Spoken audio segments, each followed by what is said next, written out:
오늘 일여전도의 헌신 예배로 또 하나님께 영광 돌리게 됨을 감사합니다.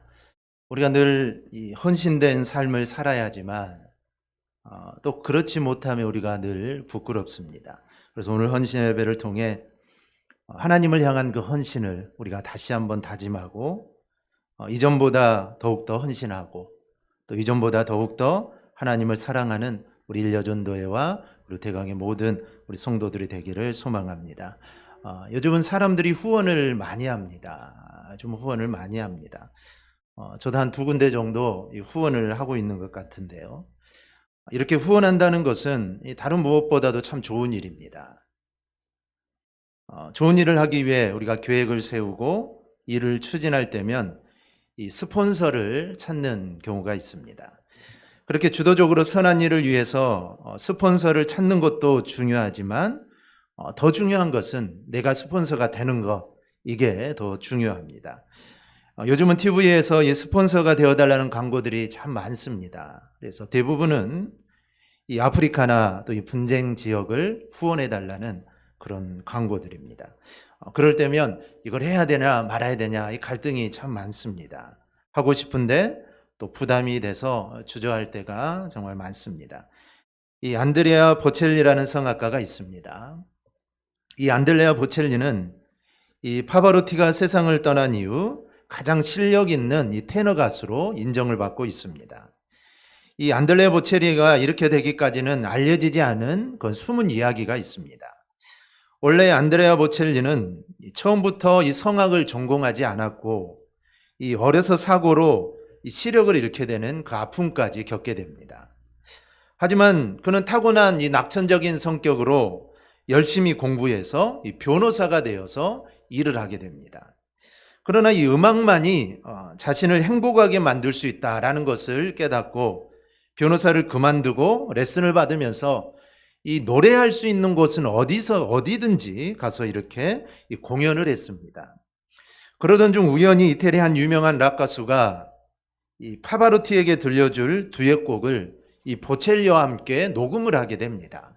그런데 파바로티가 들어보니 이 곡은 자신보다 이 보첼리가 녹음하는 게 더 낫다라고 생각을 하고 이 곡을 이 안드레아 보첼리에게 주고자 했는데 이 소속사 이해관계로 자기가 부르게 됩니다. 하지만 그 파바로티는 이 보첼리의 팬이 되어서 자신이 인정한 이 가수를 이 세계에 알리기 위해서 노력을 합니다. 그래서 여러 곳에 이 보첼리를 추천을 하고 이 파바로티가 추천하니 얼마나 대단하겠습니까? 그래서 여러 곳에 추천을 하고 또 여러 나라에서 방송되는 이 파바로티와 친구들이라는 자선 음악회가 있습니다. 그래서 매년 이 음악회에 이 보첼리를 출연을 시켰습니다. 이런 파바로티의 후원이 있었기에 보첼리는 빠른 시간 안에 수많은 사람들에게 인정을 받게 됩니다. 그러면 파바로티는 왜 보첼리를 시기하지 않고 오히려 지속적으로 그를 도와주었을까요? 그것은 이 파바로티는 내가 최고의 자리에 있는 것보다 재능 있는 인재를 키우고 알리는 게 더 중요하다라고 생각을 했기 때문입니다. 그래서 이 보첼리를 계속해서 키웠던 겁니다. 성경에도 보면은 정말 어려운 조건 가운데 다른 사람의 도움으로 아름답게 세워지는 그런 인물들이 있습니다. 예를 들면 이 바울 같은 경우는 이 다메섹에서 예수님을 만나 회심했지만 그 회심을 믿어주는 사람은 그 당시 단 한 명도 없었습니다. 혹시 바울의 계략이 아닌가 사람들은 의심을 합니다. 왜냐하면 어제까지는 예수 믿는 사람들을 잡아다가 감옥에 넘겼던 사람인데 오늘은 그 예수를 믿겠다고 나서는 겁니다. 그러니 어느 누가 믿을 수 있겠습니까? 그리고 어느 누가 이 바울을 믿어주겠습니까? 그런데 이때 바나바가 나섭니다. 바울을 데리고 예루살렘에 올라가 사도들에게 인사를 시킵니다.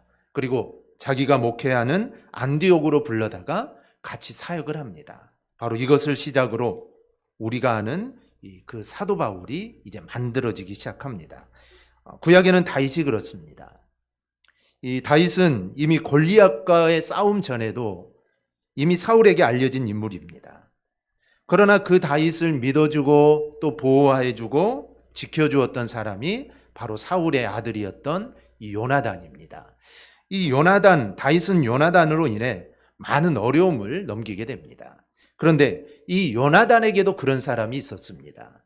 오늘 본문의 배경을 보면 이스라엘과 이 블레셋이 대치를 하고 있습니다. 이제 전쟁을 하기 위해서 대치를 하고 있는 상황입니다. 이때 요나단은 이 전쟁에서 무언가 돌파구를 만들고 싶었습니다. 그래서 자기의 무기를 든 소년에게 이렇게 말합니다. 우리가 이 할례 받지 않은 자들에게로 건너가자. 여호와께서 우리를 위하여 일하실까 하노라. 여호와의 구원은 사람이 많고 적음에 달리지 아니하였느니라. 요나단에게는 믿음이 있었습니다. 그 믿음은 하나님이 함께 하셔서 승리케 하신다는 그 믿음이 있었습니다. 그리고 지금 담대하게 말하는 것입니다. 즉 자기의 무기를 든 소년에게 말하는 겁니다. 이스라엘 온 군사들 앞에서 말하는 것이 아니라 자기의 무기를 든 옆에 있는 한 소년에게 이렇게 말을 합니다. 그러자 이 무기를 든 소년이 7절에서 이렇게 말합니다. 당신의 마음에 있는 대로 다 행하여 앞서가소서. 내가 당신과 마음을 같이하여 따르리이다. 그래서 이 두 사람이 블레셋 진영으로 쳐들어가 이 전쟁을 승리로 이끕니다. 군사가 한꺼번에 쳐들어간 것도 아니고 단지 이 두 사람이 쳐들어가서 승리를 이끕니다. 저는 이 무기를 든 이 소년의 이 응답에 감동이 되었습니다. 아무리 자기 주인이지만 단 둘이 우리가 가자. 10명, 20명 있는 것도 아니고 우리가 단둘이 블레셋 진영으로 우리가 들어가자라는 이 말에 쉽게 대답하기는 어렵습니다. 왜냐하면 이 목숨이 달려있기 때문입니다. 많이 가면은 좀 괜찮은데 단둘이 가자고 하니 어떻게 쉽게 그래 가십시다 라고 말할 수는 없는 겁니다. 그런데 이 무기를 든 소년은 당신의 마음에 있는 대로 다 행하여 앞서가소서. 내가 당신과 마음을 같이하여 따르리이다. 이 얼마나 감동적입니까? 사람들은 자신이 원탑이 되기를 원하지만 그리고 2인자나 보좌관이 되기는 별로 좋아하지 않습니다. 그러나 주님은 1인자가 되는 것도 필요하지만 그보다는 2인자나 이 서포터가 되라라고 말씀을 합니다. 주님은 누가복음 22장 27절에서 나는 섬기는 자로 너희 중에 있노라라고 말씀을 하십니다. 즉 주님은 섬기는 자로 계십니다. 주님은 하나님의 아들이고 이 세상을 창조자이시지만 주님은 다스리는 자로 이 땅에 계신 것이 아니라 나는 섬기는 자, 즉 2인자 서포터로 있다라고 말씀을 합니다. 그러면서 우리도 너희도 그렇게 살아라 라고 우리에게 말씀합니다. 우리가 지난주 새벽 시간을 통해서 이 주님이 제자들의 발을 씻기는 것에 대해 우리가 살펴보았습니다. 이 사건은 주님이 십자가를 지시기 하루 전에 있었던 일입니다. 이 팔레스타인은 먼지가 있는 사막지대입니다. 그리고 신발도 샌들을 신기 때문에 조금만 다녀도 먼지가 쌓이게 됩니다. 그래서 이 발을 깨끗이 씻는 것이 당시의 이 풍습이었습니다.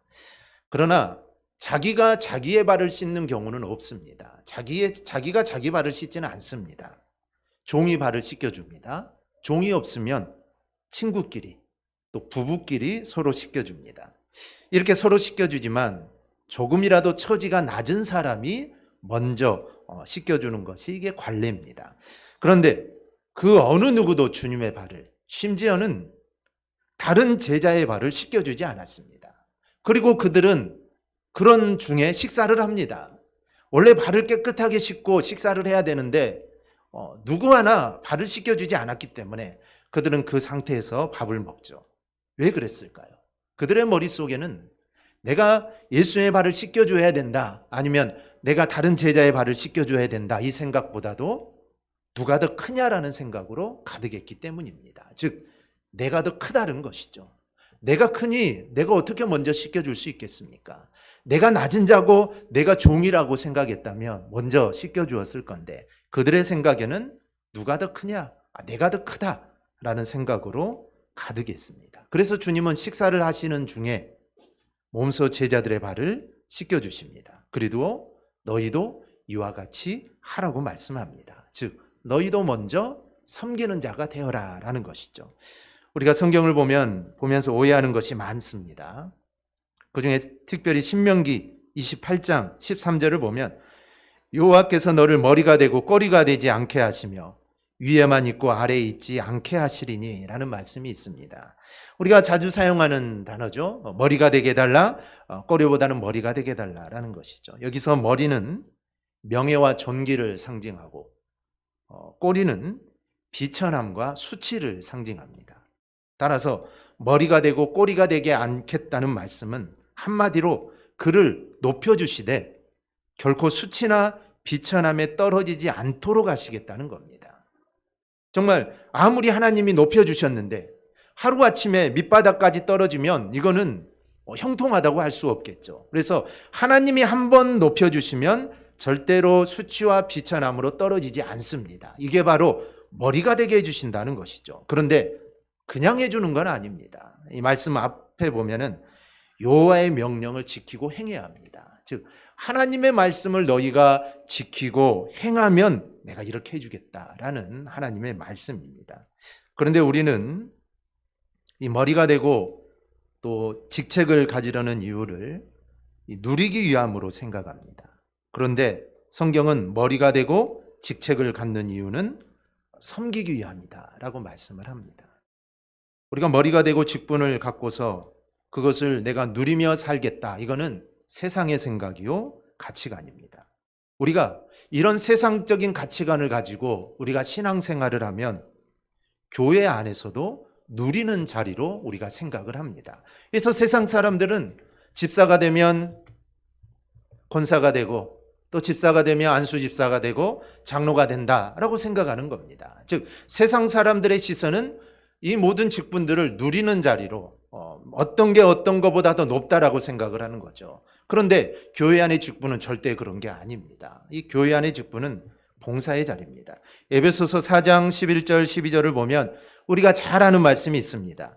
그가 어떤 사람은 사도로, 어떤 사람은 선지자로, 어떤 사람은 복음 전하는 자로, 어떤 사람은 목사와 교사로 삼으셨으니 이는 성도를 온전하게 하여 봉사의 일을 하게 하며 그리스도의 몸을 세우려 하심이라. 즉 하나님이 우리에게 직분을 주신 것은 성도를 온전하게 함으로써 봉사의 일을 하도록 하기 위함입니다. 그리고 이로 인해 그리스도의 몸, 즉 교회를 세우게 하심이다라고 말씀합니다. 그래서 최종 목표는 교회를 온전하게 세우는 겁니다. 즉 우리의 직분, 목사, 장로, 권사, 집사, 성도, 우리의 직분을 가지고 교회를 온전히 세우는 겁니다. 교회를 세우지 못한다면 우리의 직분은 아무런 의미가 없습니다. 이 빌립보서를 보면 빌립보 교회에 불화한 두 여인 이야기가 나옵니다. 바로 유오디아와 순두개입니다. 아마 이 두 여인이 어떤 일로 인해 아마 사이가 나빠졌나 봅니다. 그래서 사도 바울이 빌립보 4장 2절에서 이렇게 말합니다. 내가 유오디아를 권하고 순두개를 권하노니 주 안에서 같은 마음을 품으라. 같은 마음을 품으라고 합니다. 이 마음이 어떤 마음일까요? 이 마음은 예수님의 마음입니다. 즉 예수님의 마음은 나를 낮추고 서로 섬기려는 마음입니다. 그러니 너희도 이런 마음을 품으라는 겁니다. 사실 교회 안에서 예수님의 마음만 품으면 아무런 문제가 없습니다. 그리고 오늘 병기든 소년과 같은 그 마음만 품으면 아무 문제가 없습니다. 내가 따르리이다. 나를 따르라가 아니라 내가 따르리이다 라는 마음입니다. 저는 오늘 헌신 예배를 드리는 우리 일여전도의 우리 회원들과 또 대강의 모든 성도들도 정말 이런 마음을 갖기를 소망합니다. 정말 오늘 본문에서 병기를 든 소년처럼 내가 당신과 마음을 같이 하여 따르리이다. 우리가 이 마음을 갖기를 바랍니다. 이 내가 따른다는 말은 당신의 마음에 내가 동의한다는 겁니다. 오늘 7절을 다시 보면 무기를 든 자가 그에게 이르되 당신의 마음에 있는 대로 다 행하여 앞서가소서 내가 당신과 마음을 같이 하여 따르리이다. 이 소년은 당신의 마음과 내가 같이 해서 따르겠다는 것입니다. 우리가 따르더라도 마음이 다르면 이건 아무런 의미가 없습니다. 함께 길을 가더라도 다른 마음을 품고 가면은 이거는 아무런 의미가 없는 것이죠. 이 소년에게는 자기 마음이 없었을까요? 아닙니다. 이 소년도 자기의 마음이 있습니다. 여기서 소년이라고 이렇게 표현되지만 원어의 뜻을 살펴서 번역하면 신복 또는 젊은 군인으로 볼 수 있습니다. 그런데 소년이라고 또 호위병이라고 비서라고 자기 마음이 없는 것은 아닙니다. 다 자기 생각, 자기 마음이 다 있습니다. 그런데 그거를 내려놓은 것입니다. 특별히 신앙공동체인 교회 안에서 생활이 그렇습니다. 자기 생각을 내려놓아야 합니다. 그리고 그 안에 예수님의 생각으로 가득 채워야 합니다. 예수님의 마음은 낮아지고 낮아지심입니다. 그리고 겸손입니다. 특히 교회 일을 할 때 더욱 그렇습니다. 내 생각을 내려놔야 합니다. 그래서 먼저는 주님을 생각하고 그 다음에는 다른 성도 생각을 해야 합니다. 고집을 부려서는 안 되죠. 그러면 될 일도 잘 안 됩니다. 예수님의 제자 중 이 베드로는 믿음도 좋지만 또 자기 생각이 강한 사람입니다. 마태복음 16장을 보면 야 사람들이 나를 누구라 하느냐 너희든 나를 누구라 하느냐 라고 주님이 묻습니다. 이때 베드로가 주는 그리스도시요 살아계신 하나님의 아들이십니다 라고 이 놀라운 대답을 합니다.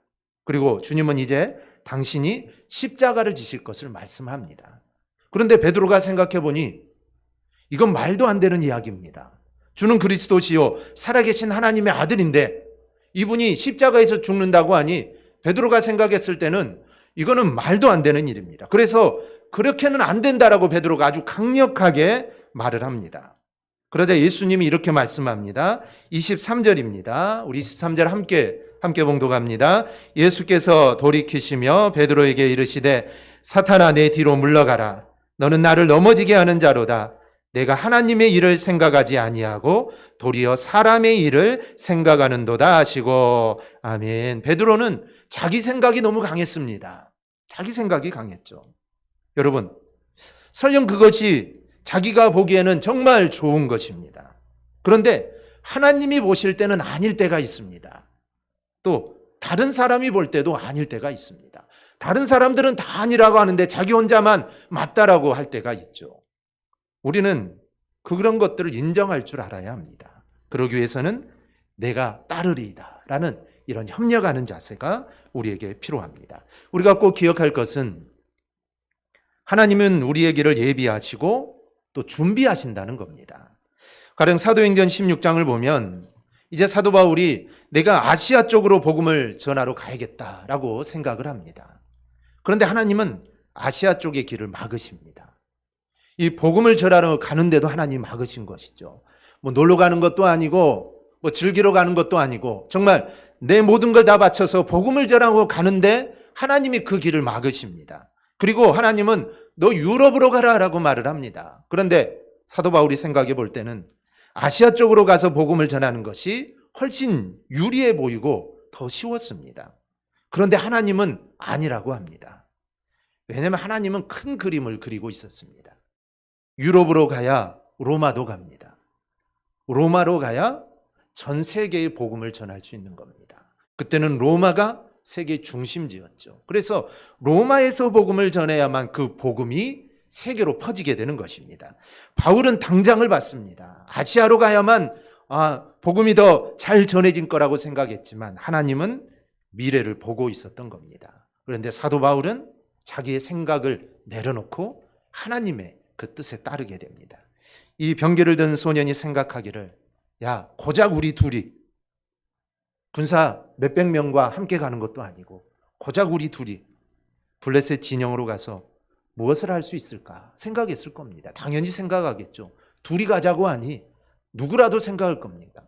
둘이 가서 어떻게 할 수 있을까? 그런데 이 소년은 이런 모든 것들을 다 내려놓고 내가 따르겠습니다 라고 말을 합니다.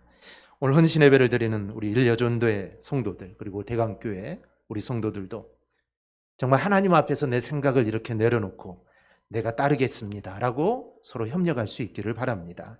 일을 하면서 정말 다른 사람 앞에 내가 따르겠습니다. 이 온유하고 겸손한 그 고백을 우리가 할 수 있기를 바랍니다. 그러면 하나님께서 일여전도회를 통해 또 대강교회를 통해 하나님 반드시 역사해 주실 줄 믿습니다. 또 하나 내가 따르리다 라고 말한 것은 당신의 믿음에 내가 동의한다라는 고백입니다. 보면 6절을 보면 여호와의 구원은 사람이 많고 적음에 달리지 아니하였느니라. 이 말씀을 들으면 누구의 말이 생각납니까? 다윗의 고백이 생각이 납니다. 다윗이 자신을 무시하는 골리앗을 보고 이렇게 선포합니다. 사무엘상 17장 47절을 보면 여호와의 구원하심이 칼과 창에 있지 아니함을 무리에게 알게 하리라. 믿음의 사람의 고백은 다 똑같습니다.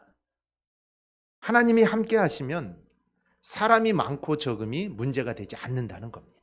그리고 돈이 많고 적음도 문제가 아닙니다. 환경도 문제가 아닙니다. 이 무기를 든 이 소녀는 믿음이 있었기 때문에 둘이 간 것, 이건 문제가 되지 않습니다. 하나님이 함께 하시면 된다라는 것입니다. 그런데 우리가 이 믿음을 갖지 못하는 이유가 무엇입니까? 그것은 하나님을 보지 않아서입니다.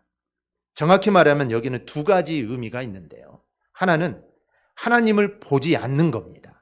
즉 불신앙 때문입니다. 민수기 21장을 보면 이스라엘 사람들이 하나님과 모세를 원망합니다. 왜 우리를 그 살기 좋은 애굽에서 이끌어서 이 광야에서 왜 우리를 죽게 하냐? 여기는 먹을 것도 없고 마실 물도 없지 않느냐? 이 만나, 야 이거 지겨워서 더 이상 못 먹겠다. 날마다 먹는 이 만나 하루 이틀이지 이거 우리 도저히 못 먹겠다라고 불평을 합니다. 그러자 하나님께서 그들에게 불뱀을 보내서 그들을 물게 합니다. 그래서 그들이 고통으로 소하자 하나님은 모세에게 장대 끝에 놋뱀을 만들어 달라고 합니다. 그리고 그 놋뱀을 쳐다보면 고침을 받는다고 합니다. 그런데 어떤 사람은 죽으면서도 그 놋뱀을 쳐다보지 않습니다. 그 놋뱀이 나를 고치느냐 하는 것이죠. 이것은 하나님에 대한 불신앙입니다. 하나님을 자기 스스로 보지 않는 것입니다. 이것은 불신앙입니다. 또 하나가 있다면 하나님을 보지 못하는 겁니다. 마태복음 14장을 보면 베드로가 물 위를 걷는 놀라운 기적을 체험합니다. 그런데 어느 순간 베드로가 주님을 봤을 때는 잘 걸어갔는데 주님을 보기보다는 바람을 보고 물결을 봅니다. 그 순간 물에 빠집니다. 우리도 마찬가지입니다. 우리가 처음에는 주님을 보며 나아갑니다. 그런데 어느 순간 환경을 바라봅니다. 어느 순간 물질을 바라보고 어느 순간 조건을 바라봅니다. 그러면 그때부터 하나님이 보이지 않습니다. 본인은 하나님을 본다고 말하는데 하나님이 보시기에는 그 사람이 하나님을 보는 게 절대 아닙니다. 그냥 보는 척만 하는 것입니다. 성경에는 많은 사람들이 나오는데 그 등장인물들의 약점까지 하나님은 다 이야기를 합니다. 그래서 성경에 보면은 그 사람들의 잘못한 것들, 약점들이 기록되어 있죠.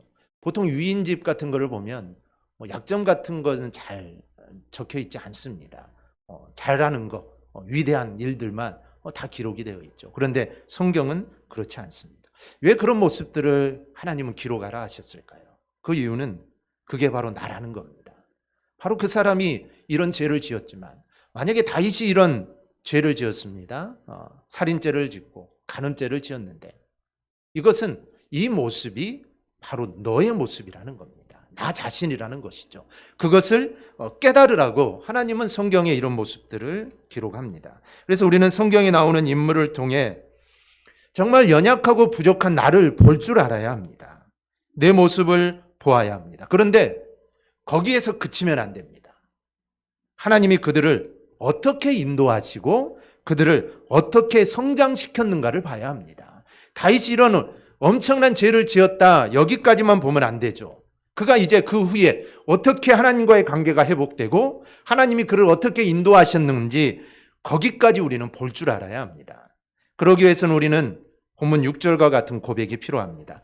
여호와의 구원은 사람이 많고 적음에 달리지 아니하였느니라. 즉 우리 앞에 놓인 문제 앞에서 또 우리 앞에 놓여 있는 일들 앞에서 하나님의 일하심을 우리는 보아야 합니다. 그 일들을 봐서 안 되고 그 문제만을 보는 것이 아니라 이 문제를 통해 이제 일에 나가실 하나님을 보아야 합니다. 그리고 이것이 우리의 고백이 될 수 있어야 합니다. 이제 우리가 할 일은 우리도 서로에게 이렇게 도전하고 고백하는 겁니다. 또 이렇게 격려하는 겁니다. 병기를 든 소년이 요나단을 향해 당신이 고백하는 대로 내가 따르리이다 라고 말했습니다. 그리고 당신의 그 믿음대로 나도 믿고 나도 따르겠습니다. 우리도 주님이 말씀하시는 대로 내가 따르리이다 라는 이 고백이 있어야 합니다. 그리고 믿음을 말하는 사람들을 따라서 나도 따르겠습니다 라고 우리는 고백할 줄 알아야 합니다. 때로 우리가 여전도회나 또 교회를 하다 보면 이 자존심이 상하기도 합니다. 끝이 안 보이기도 하고 나만 일하는 것 같기도 합니다. 어떨 때는 아무 열매도 없어 보이기도 합니다. 하지만 하나님은 반드시 거두게 하시는 분입니다. 갈라디아서 6장 9절을 보면 우리가 선을 행하되 낙심하지 말지니 포기하지 아니하면 때가 이름에 거두리라. 하나님은 반드시 거두게 하십니다. 하나님의 일은 헛된 일이 없습니다. 세상 일은 정말 내가 열심히 했는데도 그 모든 것들이 한순간에 정말 다 사라져버리는 일들이 종종 있지만 하나님의 일, 즉 하나님을 위해 우리가 헌신하고 주님의 일은 절대로 사라지지 않습니다. 언젠가는 반드시 열매를 맺습니다. 그 열매가 뭐 엄청나게 오래 있다가 맺을 수도 있고 뭐 금방 맺을 수도 있는 일입니다. 하나님은 아브라함에게 너희 후손들이 정말 바다의 모래알과 하늘의 별과 같이 많게 주겠다 했습니다. 근데 아브라함은 그걸 보지 못했죠. 아브라함이 본 후손은 이삭 단 하나입니다. 이 한 명 가지고 어떻게 그렇게 많이 될 수 있겠습니까? 하지만 하나님의 약속이기 때문에 그 약속은 사라지지 않았습니다. 그래서 약 400년이 지난 후에 정말 이스라엘은 수백만에 이르는 그 인구로 성장을 하게 됩니다. 그래서 하나님의 일, 하나님의 약속은 반드시 성취되는 것입니다.